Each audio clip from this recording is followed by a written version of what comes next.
حضرت سیدنا ابو ابراہیم اسحاق بن ابراہیم رضی اللہ تعالی عنہ سے منقول ہے، میں نے اپنے دادا حضرت سیدنا ابو بکر بن سالم رضی اللہ تعالیٰ عنہ کو یہ فرماتے ہوئے سنا، جب خلیفہ اول امیر المومنین حضرت سیدنا ابو بکر صدیق رضی اللہ تعالیٰ عنہ کا وقت وصال قریب آیا تو آپ رضی اللہ تعالیٰ عنہ نے اس طرح وصیت لکھوائی: بسم اللہ الرحمن الرحیم، یہ وہ عہد ہے جو ابو بکر صدیق نے اپنے آخری وقت میں کیا۔ یہ اس دنیا سے نکلنے کا آخری اور آخرت میں داخل ہونے کا پہلا وقت ہے۔ یہ ایسی حالت ہوتی ہے کہ کافر بھی ایمان لے آتا ہے، فاسق و فاجر متقی بن جاتا ہے اور جھوٹا تصدیق کرنے لگتا ہے۔ میں اپنے بعد عمر بن خطاب رضی اللہ تعالیٰ عنہ کو خلیفہ مقرر کر کے جا رہا ہوں۔ اگر وہ عدل و انصاف سے کام لیں تو میرا ان کے بارے میں یہی گمان ہے، وہ میرے معیار کے مطابق ہوں گے، اور اگر ظلم و زیادتی کریں تو ان کا عمل انہی کے ساتھ ہے۔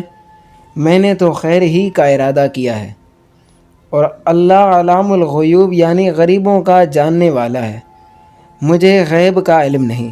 اللہ تبارک و تعالی ارشاد فرماتا ہے، جس کا ترجمہ ہے: اور اب جانا چاہتے ہیں ظالم کہ کس کروٹ پر پلٹنا کھائیں گے۔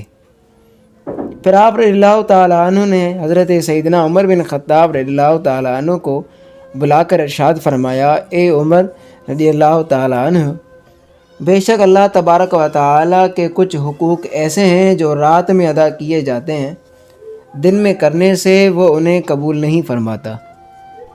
اسی طرح کچھ عمل دن کے ہیں جو رات میں کرنے سے قبول نہیں ہوتے۔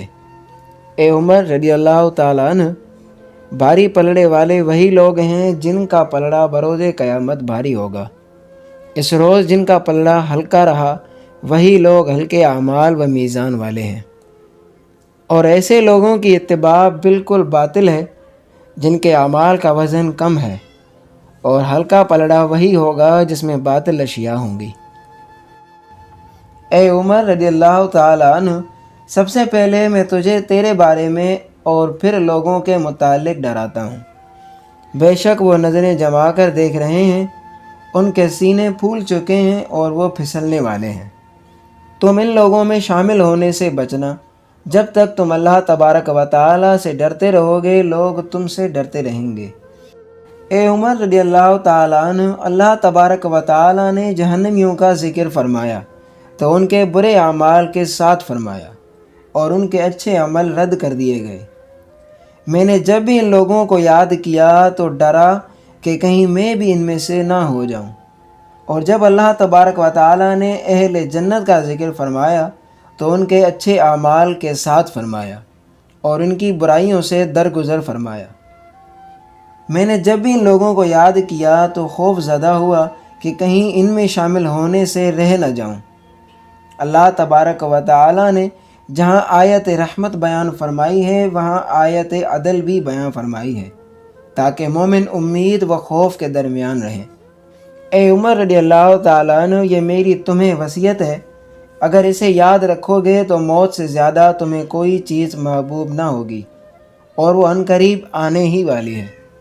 اور اگر تم نے میری وصیت کو ضائع کر دیا تو موت سے زیادہ ناپسندیدہ چیز تمہارے نزدیک کوئی نہ ہوگی، اور اس سے چھٹکارا کسی صورت ممکن نہیں۔ عزیزان محترم، یہ ہے وہ وصیت جو حضرت سیدنا ابو بکر صدیق رضی اللہ تعالیٰ عنہ نے اپنے آخری وقت میں فرمائی تھی۔ اللہ تبارک و تعالیٰ سے دعا ہے کہ ہمیں بھی اچھے عمل کرنے کی توفیق عطا فرمائے اور برے عملوں سے توبہ کرنے کی توفیق عطا فرمائے۔ عزیزان محترم، اگر آپ اسی طرح کے ویڈیوز آپ دیکھنا چاہتے ہیں تو ہماری حوصلہ افزائی کے لیے ہماری اس ویڈیو کو لائک ضرور کریں اور اپنی رائے کمنٹ سیکشن میں دیں، اور اگر آپ ہمارے چینل پر نئے ہیں تو ہمارے چینل کو لازمی سبسکرائب کریں۔